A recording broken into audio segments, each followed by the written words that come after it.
Hello los amigos, j'espère que tout le monde va bien. On se retrouve avec un invité aujourd'hui. Ça va être un podcast en anglais. Mr. Mohammed. Good afternoon. Good afternoon to you. Great to having you again. Pleasure's all mine. Thank nice you. to see you. And thank you for calling me. It's normal. As I told you off camera, looking sharp. Oh, thank mashallah. We have to notice that. Trying. Okay, cool. Mr. Mohammed, since we had a few more questions pending from the last episode, we're going for another round. So let's start right away. Let's say, okay, I'm a UAE resident, and I had some online investment. Let's keep it broad. It could be any sort of online investment, crypto, some stock market, whatever. I have online investment, and God forbid, I pass away. What's the procedure to follow? You know, online investments, I must say, is the most trickiest part. Why? Everything is more than likely in your laptop. Agreed? Yeah. So the million-dollar question: does your wife know the password of your laptop? A lot of cases, no, I guess. No. You know, if you don't mind me saying, the problem, sorry to say, people make it themselves, because I feel like there's too many secrets. Good example, your mobile phone, yeah? The unlock code. Yeah. Do you share this with your family? Not you personally. No, but... Do people do it? The answer is no. So when you're not sharing the information in the first place, then how are you going to claim the investments later on? You know, we say the dead cannot speak, but I disagree. The dead can speak. And what is that form of communication? It's the death folder. It's a folder I'm telling everyone to prepare. And in this folder, you have all your information. Now, it could be a digital, it could be a physical folder, whatever it is. You need to prepare this folder. And coming back to your question about the online investments, the credentials of these accounts, put it in the folder. Now, I know people can say, oh, the folder gets missing, I lose it, this, that, and this. Look, I agree that when you write everything down, there is a possibility, but then what I'm trying to get to, when you'll know more, how are we going to find that information? So it's, for me, preparing, sharing, updating, that's something you need to do today. That is something you should be doing immediately. And don't waste time. I just feel like, I know it could be trust issues between the family. Yeah. I agree. There is a certain percentage. It's like a father told me, if my children knew how much money I have, they wouldn't work that hard. They wouldn't work that hard. They won't even finish the university. Yeah, they won't even take life seriously. They know when my father's no more, I get the money, I'm happy. I agree. I agree that is a problem. But then share it with someone. One man told me, if my wife knew how much money I had, she might divorce me and take 50%. I said, yeah, I agree. But then tell someone. Okay, if the trust is not within the family, like your spouse or your children, you must have someone. Yeah, that you trust, at least one person. Must be a friend that you just give him a sealed envelope or a folder and say, look, if I pass away, please give this to my family. I mean, I dealt with a case where the father gave me the will. And he said to me, I've told my family, if I pass away, they're going to contact you. So when the family contacted me, I told them I need the death certificate. I need to make sure the person has passed away. Then I read out the will.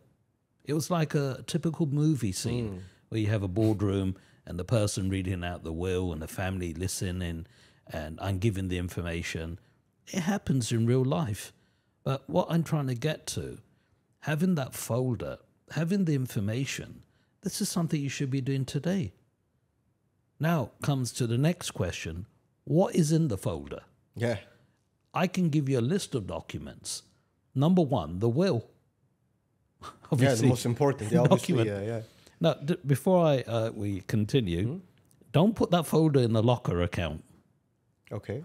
Because some banks freeze the locker account.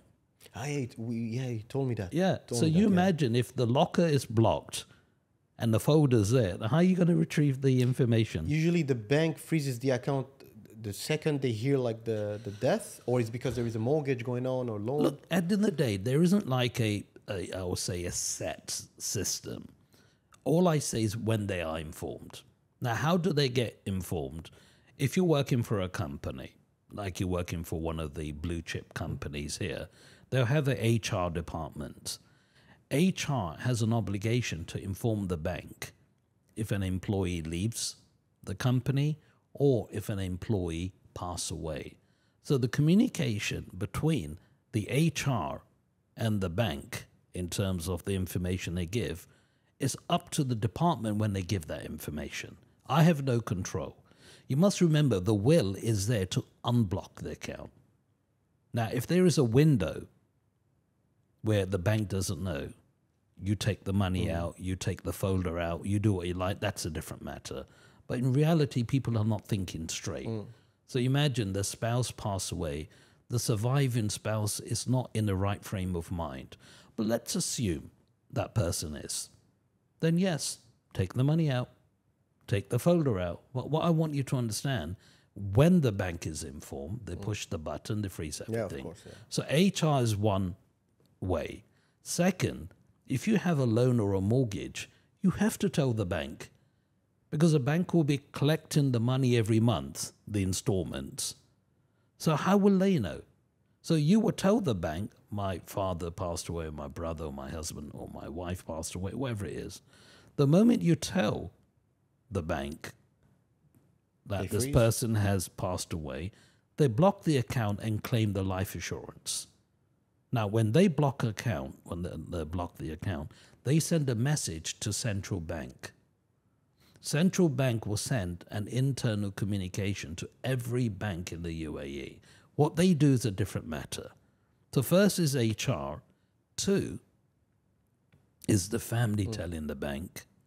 Three, you have to cancel the visa of the deceased. Agreed? Yeah.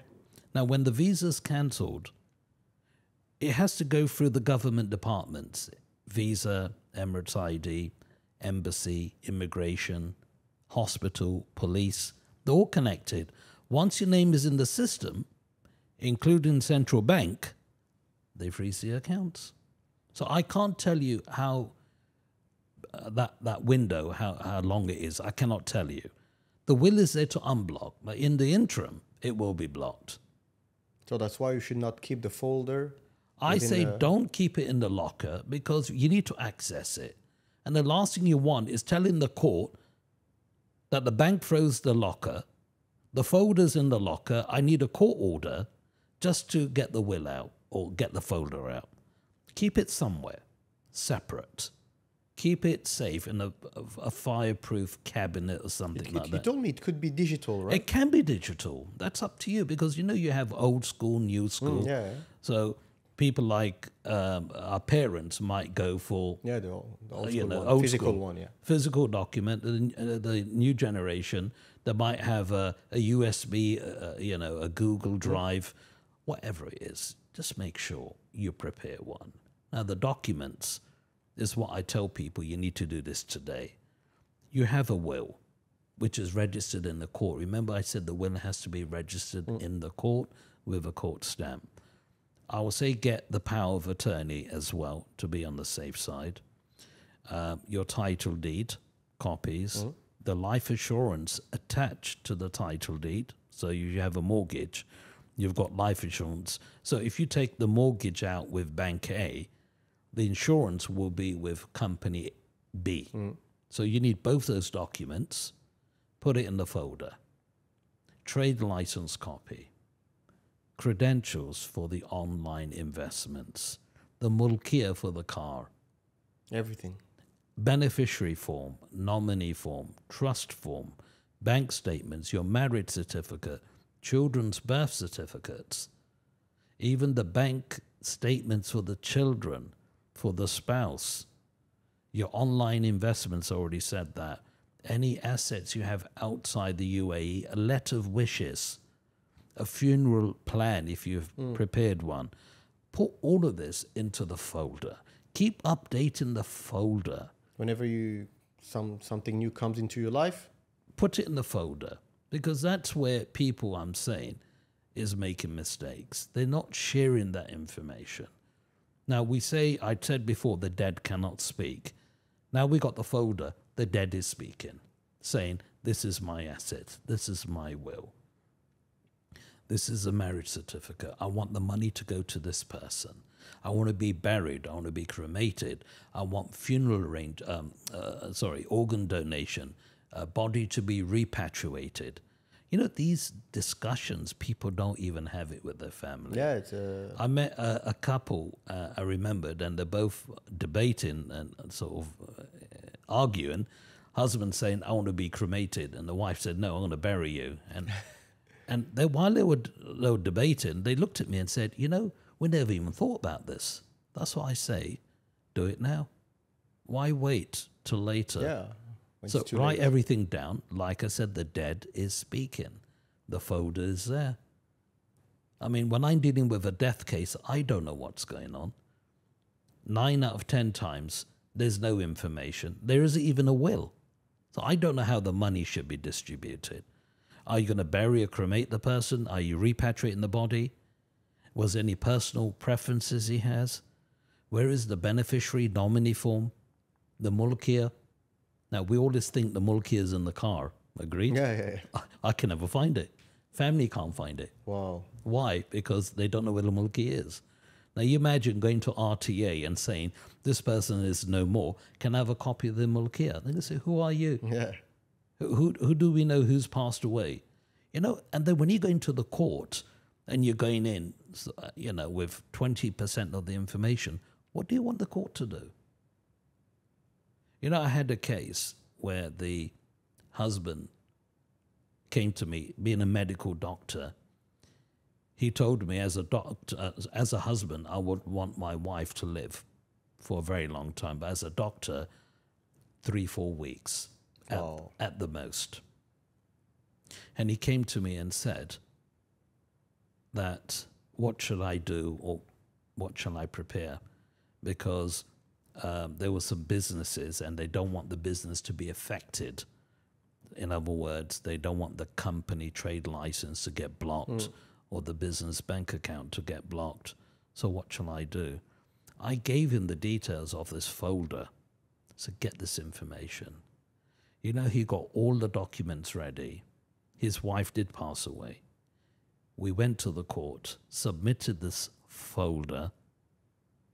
Within 6 to 8 weeks, we got the orders out. Now, you might think 6 to 8 weeks, that's long. I said, no way. That's the fastest I've seen in the world, because other countries can take a year, 2 years. It can take you 15 months, 18 months. It's because you're not having all the documents ready. But what about like people who wants to be buried in their home country? Not a problem. But if those documents aren't ready, for example, okay, concrete scenario, like someone passes away and he hasn't prepared properly the folder. Does like the families would be able to get him out of the UAE? Look, when it comes to funeral arrangements, from the death cases I've dealt with, the authorities are not interested. You want to be buried, cremated, repatriated, they don't care. It's the next of kin who comes here and decide. But the problem is that person doesn't even know because he never had the information. But on the country level, there is no problem. They don't care now. So you could be, technically speaking, even as a non-Emirati, you could be buried in the city of Dubai. Or you can. I mean, it depends on your visa. So if you have a Sharjah visa, you might have to go to the graveyard in Sharjah. But burial is possible here. Even there was a case where somebody was traveling here on holiday and passed away. And just through the government departments, we got the burial done here. Okay. So he wasn't even a resident. Wow. It's possible. But it's not for me to decide. Of course, yeah. What does the deceased want? Does he want to be buried here? Does he want to be cremated? Organ donation? For me, everyone, according to their point of view, they could be right. I'm not here to educate people which way to go. That's a personal preference. But the question is, does your family know? So if you're no more tomorrow, you're in between countries, what do you want? Where do you want to be buried? If you have a choice today, where would you want to be buried? That's what you need to write down. And going back to the online investment, yes, from what you told me, so basically, let's say the person has share all the information with a trusted family, a family, let's say family. So basically, the person that has all the information after the death could go back to those online platform and act like the initial person, like using the credentials, the passwords, or officially it will be like the platform would know that someone else will handle and will get back. Personally, there's two ways of doing this. I mean, what you said is option one, where you go online like you're the owner. You got to be careful because at the end of the day, it can be considered as fraud. Yeah. The best way, and you're protected, is you open up a legal air file in the court, and the court will issue a document to say that you are that trusted person, that you are authorized. So if the investment company finds out there's something not right, and they know that the person may have passed away, they'll be asking for that document. Oh, because from their point of view, they don't know if it's fraud or non-fraud. And if you say that, oh, it's my brother who passed away, I mean, do they know who you are? Do they know that you're the brother? Where's the death certificate? But more important, they need an official document from the court to confirm the obvious.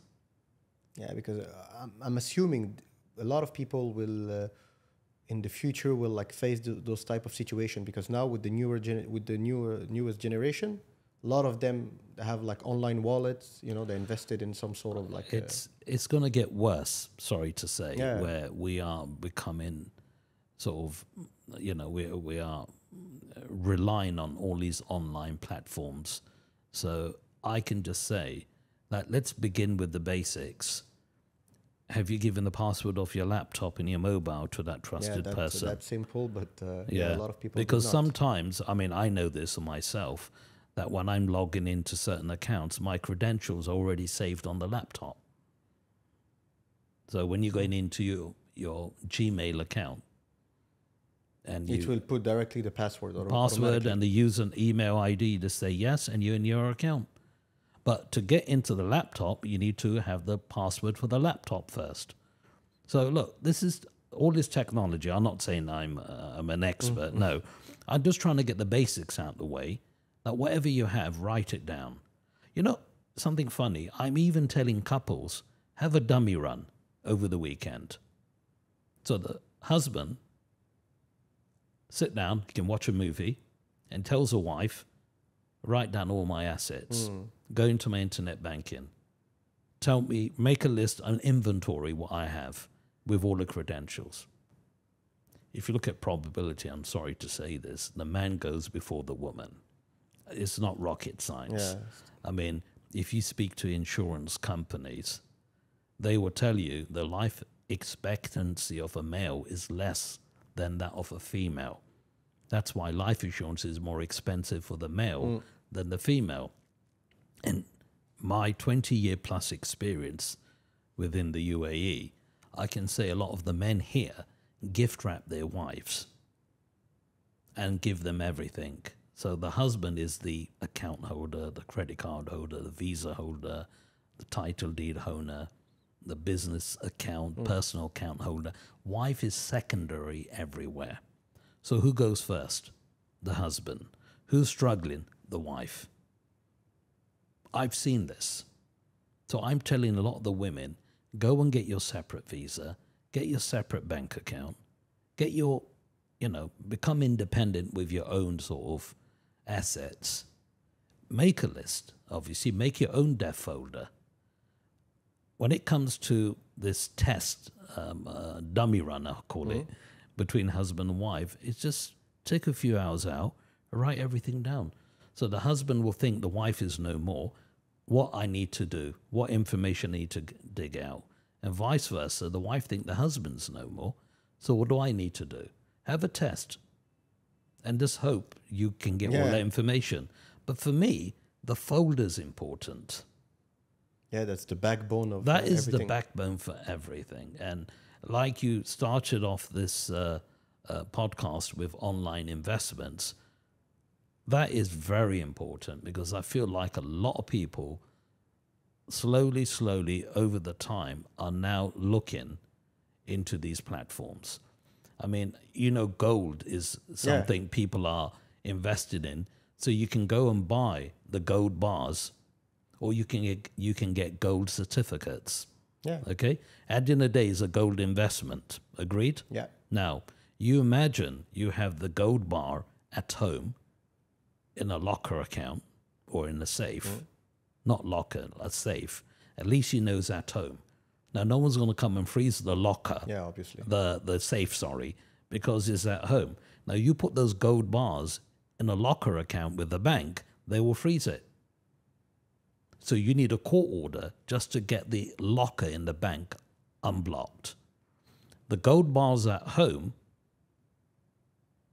it's in your safe. So for God's sake, give the password to your family, give the key to your family. If you buy gold shares, you have certificates. You have this, in a wallet or account or something, I'm assuming. Yeah. Or you have it in your laptop. Share the credentials. So for me, emergency cash is now a different topic, because here, when the husband passes away, or the breadwinner, I should say, I don't want people to think I'm being sexist here. No, it's just the reality of... I like to be practical, but sometimes I've got to be careful where people are saying you're being slightly sexist.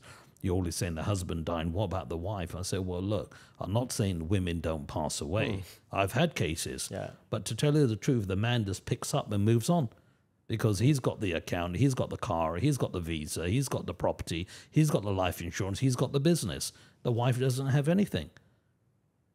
So if the husband passes away, the wife needs emergency cash. That's why I'm telling people, keep some gold biscuits, bars, whatever you call it, some shares that can be cashed to put the food on the table. Yeah. So if you do buy a gold certificate, update the folder. That, for me, can become online trading. Well, it's not technically trading, but it's an online investment. So if you've got the gold bar at home in your safe, that's a physical asset. Open the safe, you've got the gold bar, you can sell it and get your money, that temporary cash. If it's online, you need the credentials, which means you're accessing the laptop, which means you need to know the password. Yeah. And then you can access the accounts and then sell. You remember, maybe I know it's going back some time ago, I said everyone should have their individual bank accounts. Yeah. Even the kids. Even the kids. So you imagine if the joint account is blocked, husband and wife. How will the wife receive the money? Even she's trying to liquidate those shares. That's why you need a separate bank account for the wife. That could be in the UAE, it could be outside the UAE, but every person should have their own accounts. And let's say, God forbid, everything's God forbid, if the husband and wife pass away, even the children should have the bank accounts. I'll ask you a question. If you're appointing your brother as the trustee for your, or guardian for your children, and he will manage all your financials, in case, God forbid, husband and wife pass away, how will your brother know your children has bank accounts? Yeah, we'll have no Does idea. he know what the the account numbers are? What do you need? Update the folder. Put it in there. So you have a section, children's bank accounts. So folder should be like a life companion. Whatever you stepping into in life, you should like update And it. this should be for a global folder. So if you're coming from Europe and you have bank accounts in, then put the statements for the accounts in Europe, put it in the folder. This is why, sorry to say this, banks are getting richer and richer. Yeah. Because no one's claiming the money. I mean, I cannot comment for every country in the world how much money they're sitting on unclaimed. But I'm going to tell you something that people may not know this. if you look at the net wealth of countries, it's very hard to determine which country is the richest country in the world. It's very hard because some people have money here, some people have reserves. Yeah. So, which is my humble opinion, it's Switzerland. Yeah, I read something related. You know why? I'm assuming what you would say. You know why? They've got money there since the Second World War, sitting in the never account. been claimed. That Gold never- as well. And according to Swiss law, after 99 years, the money goes to the government. So if you want to start from the Second World War, add 99 years, everything's going back to the government. So for me, the richest country to be very soon is going to be Switzerland.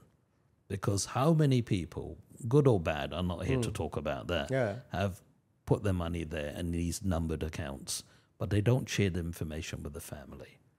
Again, the death folder. The dead can speak. Yeah. And even now, we are in the process of putting this folder in for our clients. We're going to be educating our clients to tell them this is what you should be doing. So it's not just the will. People think I've made the will, that's it, I'm done. I said, no, that is the first step. Now, what about the separate bank accounts, like visas?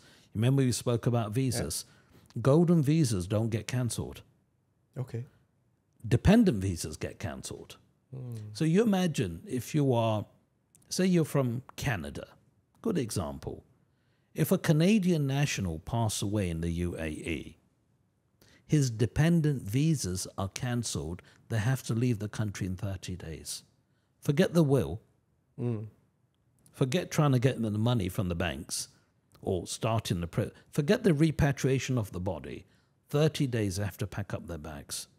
Now, if you have a golden visa, the visa is not cancelled. They are allowed the term to run its course. So I'm telling people, even in the folder, your visas, try and get the golden visas. Life assurance, I don't sell it. Get life assurance. Even if you're working for a company, you complete a beneficiary form for your life assurance. Where is that beneficiary form? You imagine so many expats living here, they have life assurance in their home country. Have they completed a beneficiary form? Highly doubt it, yeah. And if they have completed one, where is the copy? Get it, put it in the folder. And in the case of companies, let's say, again, the trade license copies. Okay, but let's say the husband or the wife have 50%, or they have some shares in a company. They pass away. The company is still running and still generating profit and benefit. What's going to happen, basically? Look, the will is there to make sure say the wife passed away. So now I'm turning the tables around. Let's play it fair. Let's play fair. So the wife passed away. I cannot guarantee whether the bank will freeze the company account. I cannot guarantee because it's up to the bank. That matter you have to take separately with the bank. I can't because that day is not in my control. But the will is saying that the wife's 50% go back to the husband. So there may be an interruption, but we just have to wait for the court order to transfer the 50% from the wife to the husband. But do you know if it ended up in the court if, again, the wife has she has like 40% shares in a company. She did everything right. They don't freeze the account. Everything is in the folder that in case of the death, everything goes to the husband. But what about if the other shareholders, maybe the majority shareholder, is against it? No. The court is following the will of the deceased. The court order is sent to the economic department based on the will. So there's 3 partners and one partner pass away and the second partner is getting the deceased share. The other partner cannot say why you're getting it, I should get it. No, because the deceased prepared a will and the will states clearly this share is going to B. So A, B, C. A pass away. A saying my share is going to B. C cannot complain. Okay. Yeah, that's very but interesting. you need the court order. Yeah, obviously, yeah. The economic department is not going to accept the will because you have to go to the court to get the order. That's why you need the death folder, because you need maybe the marriage certificate, maybe you need the any other supporting documents. I mean, you're talking specifically about a company. I'm talking about everything owned by A. So maybe there's a locker account, a bank account, a car. That's why you give all the information to the court. The court will do their work. Now, it's funny, today I had 2 meetings before I came here, and both people told me, I heard a rumor the government will keep my money. And I said, who told you that? You know, people, they listen to everyone. And negativity, I'm sorry to say, is like wildfire. It goes everywhere. True. No government keep your money. But the government is not going to go and do the work. You have to start the work. You need to take the folder to the court. Court's not going to come knocking on your door. Oh, we heard your husband passed away. Is there a death folder? We'll start the work. Of course they won't do it. You think the bank is going to be checking every account if the customer's dead or alive? The banks are not interested, and it's not their job. You don't expect banks to do it. No government keep your money, no bank keep your money, but if you don't claim it after a period of time, it will go. But that's your fault, not the government or the bank. So we spoke about Switzerland, 99 years. You know, in the UK, it's 5 years. Wow. 5 years in the UK. No one claims it? No one claims it. Goes to the Treasury Department. Ultimately, the government. Now, you tell me you don't make a will, you pay inheritance tax. Agreed? In Europe. Yeah. You don't claim the money in 5 years, it goes to the government. Who's to blame? The government or you not preparing the will? The individual. Individual. So when people say the government took my money, I said, no, you didn't start the work. And same thing in the UAE.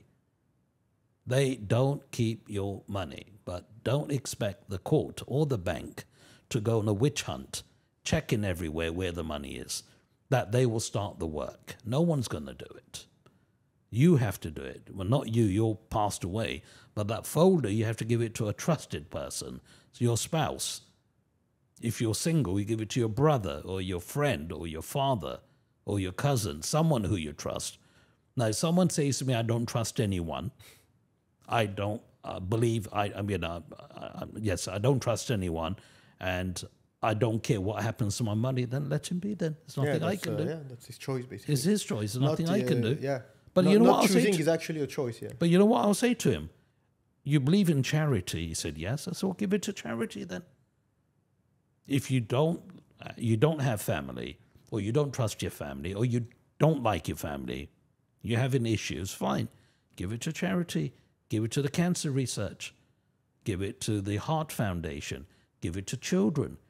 I don't know. If you're a religious person, build a temple. I don't know, a church, a masjid. Then give it to charity. At least someone's going to benefit. Yeah. But don't leave it in a bank. That's a bit silly, that is. Yeah, big time. Unfortunately, that's the time we're living in where I feel like common sense is not common. Yeah. And do you feel like... do you feel there is more heedlessness here in Dubai? Because sometimes I ask myself this question. The fact that life is so... The energy of the city of Dubai is, let's say, it's a very high energy. Yeah, it's very... And a lot of people, myself included, are caught up in the daily life. Do you feel like here people tend to forget about those things more than back home, or it's a worldwide thing? I think it's a global issue. I can just say from my personal experience, because we're living in a tax-free environment, a lot of people are investing here. So it's very fast turnaround. So you're buying off-plan properties, you are selling properties, making money, opening investments here and there. I agree, it's very fast-moving. It's a very fast-paced society we're living in, and it's not going to get easier or slower. It's going to get more complicated.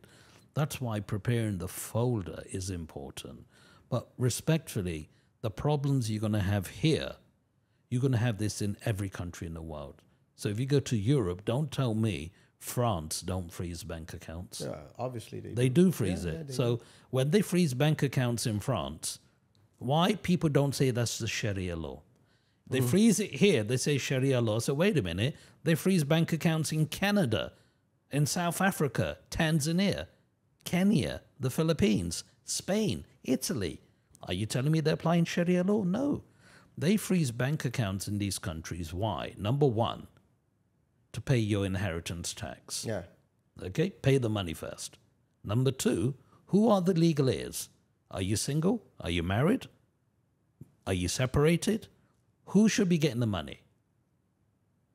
Number three, debts and liabilities. So you've got IHT, death duties. What about your other liabilities? Maybe you owe money to someone. You have to settle everything. So what I tried to tell people, the problems the family are going to encounter here in the UAE, you're going to have these problems in other countries. Everywhere, yeah. I tell you what the difference is, and this is my humble opinion. If you look at the environment we live in, the crime here is very little, agreed? True. But if somebody dies in a car accident on Sheikh Zayed Road, everybody finds out. Yeah. Agreed? Yeah, true. Now you tell me, how many people died in car accidents in Europe? Yeah, a lot. Does it ever get to the News? No. Does it get to the radio, the papers? Does it get to anyone? No, because it happens every day. Yeah, I've never But thought here, of that. Yeah, I've never thought of that. here, somebody dies in a car accident, half the population finds out. There's a fire in Sharjah, everyone knows. How many fires in Europe? Yeah, thousands. Especially in summer. The south That's of France. why when somebody pass away in the UAE, the problems the family that goes through, everyone knows. But don't tell me these problems doesn't happen in other countries. Yeah, they do, but they're so mad. I don't know yet. But don't you think it's related to the fact? I don't know. That's only my personal opinion. I don't want to get too deep. I feel, from my personal experience, that when I'm in Dubai, I tend to forget how fragile life could be. That's why, like, whenever something happens, everything. You're right. You're absolutely right. I've never thought of that. When anything happens, you're not the only person. Everyone is aware of it. I tell everyone, never burn your bridges in your home country. A lot of people do it. So they sell everything, close their bank accounts. Never do that. You never know when you need to go back. And I'll tell you one thing, even though I'm telling everyone, if I try to apply for a mobile in the UK, I will fail the credit check because I don't have any credit there. Yeah. So I tell people, don't burn your bridges. And you... No, you see, a credit check is different because I'm not living there. But the point is that don't close everything. Keep something there. You just don't know when you need to go back. But the point I'm trying to get to, the problems that families face is here. It happens in every country in the world. So don't think it's limited here. Yeah. But people know more. Why? Because there's no crime here to talk about. Yeah, so... You might have the fire. Gets to the headline directly. Yeah, straight, in the newspaper, there's a fire in the building, blah, blah, blah. How many fires you see in Europe? I remembered I saw a car accident in my own eyes in the UK. It was a pile-up of about 8-9 cars. And when I saw it, I said, none of these people survived. But believe me, it never even reached the news because there's other problems to talk about. And that car accident is not that important, sorry to say. Yeah. But here, there's a car accident, a 4-car pile-up. You will see it all over the news and the social media and everything else. So when the problems happen to the family here, everyone knows. But when I'm educating people, I say, look, this happens in other countries as well. So they freeze bank accounts in Europe. The inheritance tax you have to pay in Europe. Here, there's no inheritance tax. But they freeze the bank accounts to make sure the money is protected. So if you made any post-dated payments, it needs to be settled. So they freeze the account. Now, to unblock the account, you need a court order. To get the court order, you need to go to the court. And when you go to the court, what do you need? The death folder. So everything goes down back to the folder. And the will is one of many documents that should be in the folder. And the folder, you mentioned the fact that it needs to be updated all along. Yes. Technically speaking, the update is pretty smooth. It's pretty easy. It's like you buy a new car. you get a new mulkia.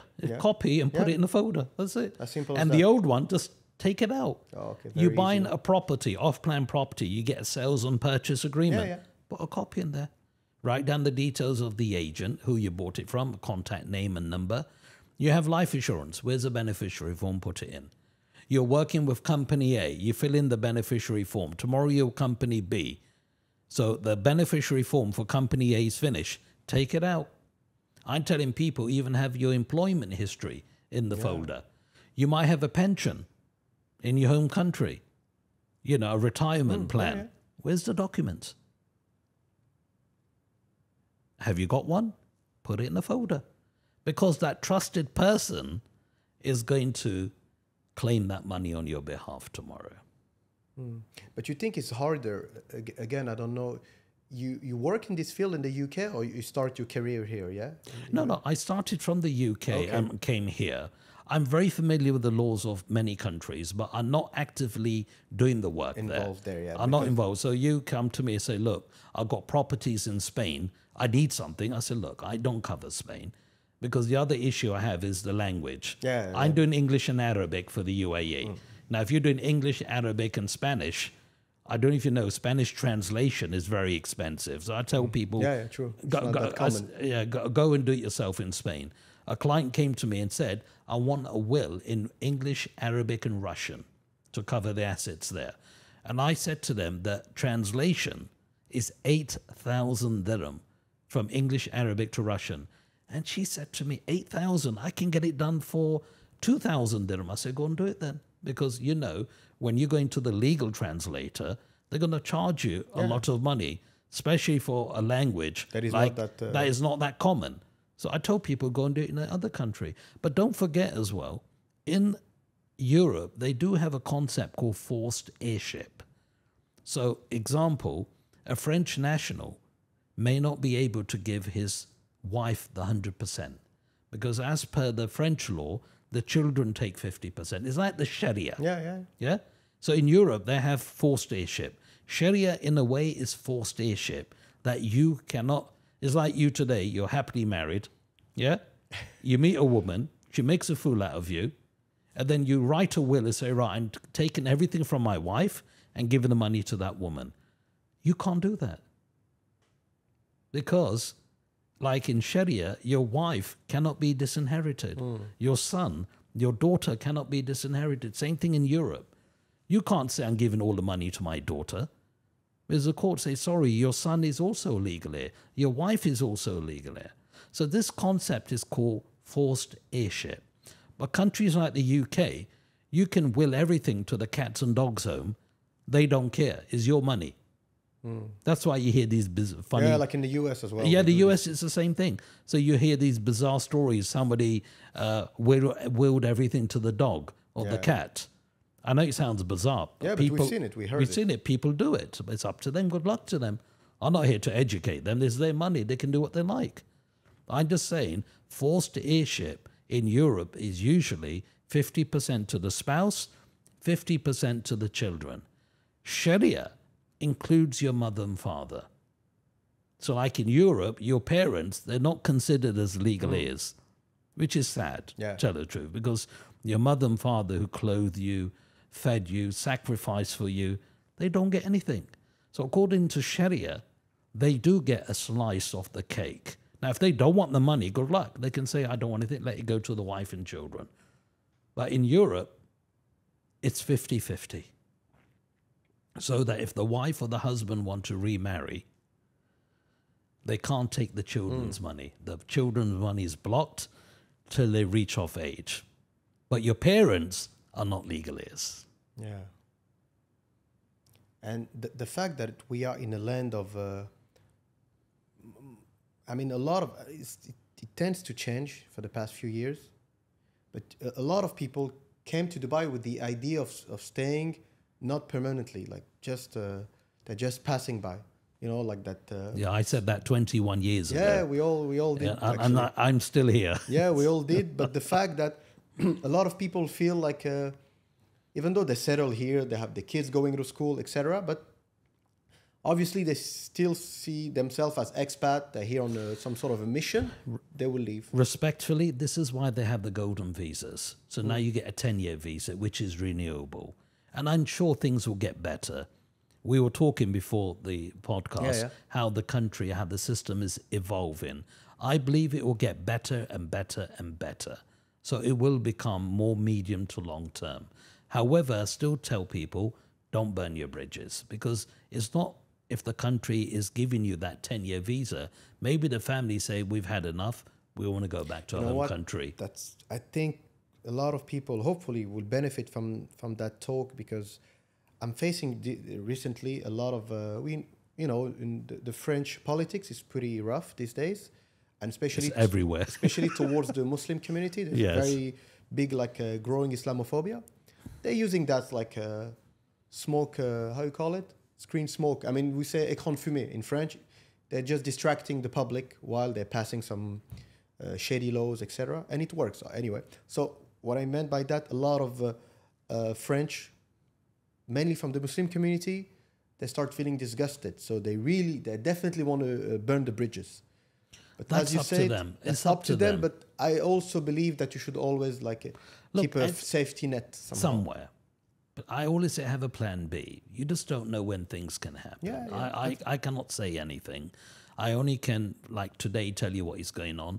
But I've seen cases where the children growing up went back to Europe for university, but they were so spoiled with the UAE lifestyle that after they complete the university, they came back. Yeah. And they couldn't adjust over there. They tried really hard. They couldn't. Because my children now have gone through graduation and, they're married now and they're moving on in lives. And they are telling me their friends are fed up there because they're too used to the lifestyle here. Here, all I can say to everyone is that it's an excellent place to live. The weather's fantastic. Yes, it can get hot. It's funny, people always complain about the weather here. But when I go to the UK in winter and it's freezing cold, it'd be silly for me to complain, why is it cold? Then people say, no, why you come in the winter? Come in the summer. So I tell people, when it's the summer here, don't complain, because it is hot. There's nothing we can do. But if you come, say, September, October, till up to March, April, you've got that 6 months where the weather's fantastic. Yeah, absolutely. Absolutely. I mean, I'm one of them. Sometimes I complain about the weather. Yeah, we do whinge about the weather. It happens. It's human nature. When I'm in the parking looking for my car. Oh, yeah. Well, if you're not, if I tell people, if you're not having parking problems or traffic jams, then you're not in the UAE. Yeah, exactly. Then you're in a different country. Yeah, exactly. But having said that, when I go back to London, the traffic jams there is horrendous. Yeah. Paris too. It's really bad. That's why a lot of people rely on public transport. True. If anything, I think the public transport here should get better and better. And, the metro has been a great success here. But actually, traffic, to be honest, it's a worldwide thing. I think it's a global issue. All major cities. Friend of mine is living in LA. He's telling me, man, it's terrible. Terrible. Traffic is very, very bad. Yeah. Very, very bad. 1 sec. Shihan? Okay, I think he left. Anyway, do you see any point that we haven't covered? I mean, we understood if there is something that we have to... I just think if you want to touch on the Muslims making wills, and I mean, it can be slightly repetitive to what we said last time. But the folder would be I think, is the main key, the main focus on the folder. But we touch on the visas, the bank accounts, and everything else. But if you just want to touch on the Muslims making wills, I say now the court doesn't care. Do what you like. So if you want to follow Sharia, follow Sharia. If you don't want to follow Sharia, do what you like. Like for me now, I've given everything to my wife. Why? Because according to UK law, anything going to my children, 40% tax. Oof, that's intense. It's a law there. Yeah. I tell people, if you don't like the law, then give your passport back. Yeah. If you don't like it. I mean, what do you want me to do? Yeah, it makes sense. People complaining about the taxes in the US. I said, then who told you to get the passport there? Now you've got it. You've got two choices. Keep it and be quiet, or give the passport back and change your nationality. Now, nobody's going to change your nationality, so they have to be quiet. That's what I tell everyone. But when I will everything to my wife, at least I know she's not paying tax, because between spouses, no tax, tax-free. Children, 40%, but I can't do anything about it. Yeah. That's the law of the country. Yeah, you have to be realistic and work on the... But that's very interesting, to be honest. And that's you know what I received from the few messages that I received from our first talk? A lot of people also took a deeper approach of our talk. It's also, it was a reminder for them. I think it's also very important to remind ourselves. For everyone. That's why, sorry to say, when I'm talking about this, I don't like to pinpoint cultures or religions. Yeah. Everyone needs to plan for it. That's why I think I'm very successful in the work I do, because I'm not looking at cultural, religious issues. We all know. We're equal in front of death anyway. Thank you. That's a very good way of saying it. In front of death, we are equal. And we need to... And it's not like people say, I want to live till I'm 80 or 90. Nobody knows tomorrow what's going to happen. That's why I say you make the folder today, because you don't know tomorrow if you're going to make it or not. Exactly. I think we can leave on that point. So again, it was a pleasure to have you. Thank you very much. Maybe we could go again for a third round, because you have a very long experience and you face a lot of situations, and I'm sure you can help a lot of people out there. We will put your contact details. No, please do that. But you know, one thing I would really like to say, I never claim the work I do, the knowledge I have, or the the process, that we are the cheapest on the market. So I know when people came to me from the first interview, they're saying, oh, I can get it done here cheaper. I say, look, you can find cheaper anywhere, everywhere. Yeah. I never claim to be the cheapest. But one thing I will claim is that I know my work, and I'll be there to help your family after you've gone. That's why I need the folder, so that I can do my job properly. So that trusted person, if you put his hands up and say, I don't know what to do, you do the work, I'll tell him what to do, where to go. That much we know. That's so we have important. A team. We have a full team helping people. It's like life insurance or medical insurance. There's hundreds of providers out there. But you tell me that when it comes to claiming, is only then you know which is the right company. True. Because at that point, you are helpless and you're relying on that company to get the job done. So I like to put my hands up and say, we are that company. But these people out there who are doing the work much cheaper, sorry to say, they wouldn't know what to do. Absolutely, absolutely. I agree That's why I say we are more expensive, but I want you to understand the difference between quality and quantity. And it's something you can definitely verify across the board in Dubai, even with something as simple as just opening a company. There is offers like for 5,000 dirham. Yeah. Usually in Dubai, you realize the worth of the people that you are working with when there is issues. You know, sometimes people, they, as you say, they come back to you with a much cheaper quotation, but how come that guy's offering? Me too, I'm rarely trying to fight it. I say, guys, give it a try and good luck to you. Yeah. Because, That's why we're working on the death folder, because that's what makes this unique. We're not looking at the will. The will is now secondary. Now the court needs what information? So when you go into these people, they don't know what information is required. And even I'm doing this video or I'm getting the folder ready, I know it won't be long before there'll be other people offering the death folder. Yeah, this is but I would like to at least put my hands up and say I was the first person, the first company to say get the death folder ready. Even the will, we registered the first will in Dubai court in 2012.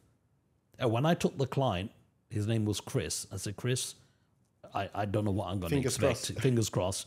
I don't know what I'm going to expect here.